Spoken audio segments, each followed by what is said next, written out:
The models can only take you so far. They're only an estimate of what may happen. But once you have observed data on the day of your event, that is always king. So I always start out by looking at the observed data, usually on the SPC mesoanalysis page. Now, just a quick caveat with this.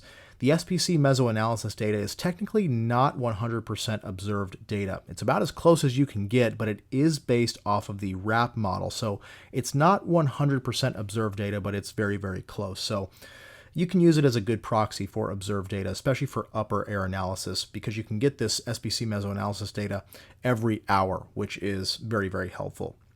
Don't learn storm chasing alone. Go where chasers are already talking. Discord community link in description.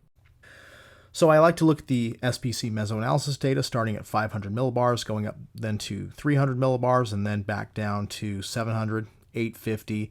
And then at the surface, I like to get a good look at the surface features. And then we look at our other observed data sources, going heavy into the surface data, looking at surface observations, where that moisture is located, where the warmest temperatures are the winds starting to coalesce into any surface lows, where the frontal zones are, etc. Doing a nice surface analysis if you have the time to do so. Looking at visible satellite, that's a big key to see where areas of sunshine are peeking out. If you have a lot of cloud cover, that's not quite good for building instability. So lots of sunshine in areas can help really build that instability. So I like to look at visible satellite quite a bit. And also soundings. Soundings from the morning of an event across a region are very, very important.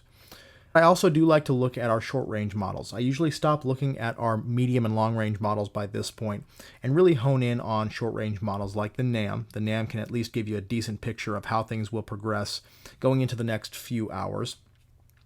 And I also like to look at our CAMs, but taking them with a grain of salt. The CAMs have their biases for sure, and so it's always good to look at the CAMs toward the end of your forecast as sort of a check your work type of thing.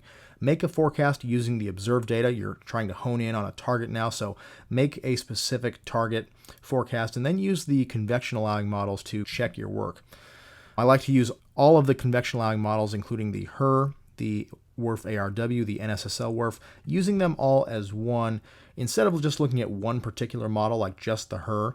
That's not a good way to use the CAMs. You want to be looking at them on the whole to see if they have some agreement among them, and then compare that sort of shared solution to your actual forecast. If the CAMs are supporting your forecast, that's great. If they're not, maybe you want to look into why that's the case and maybe go back and see if you might have left something out of your forecast. So on the morning of an event, the observed data is always king. You always want to make a good target forecast using the observed data and your knowledge of meteorology, and then you can use the models to hone in that forecast, see how features are expected to move throughout the day, and that can help you in that regard. And then the CAMs can give you a decent picture, a decent guess at what things might look like on radar later on in the event.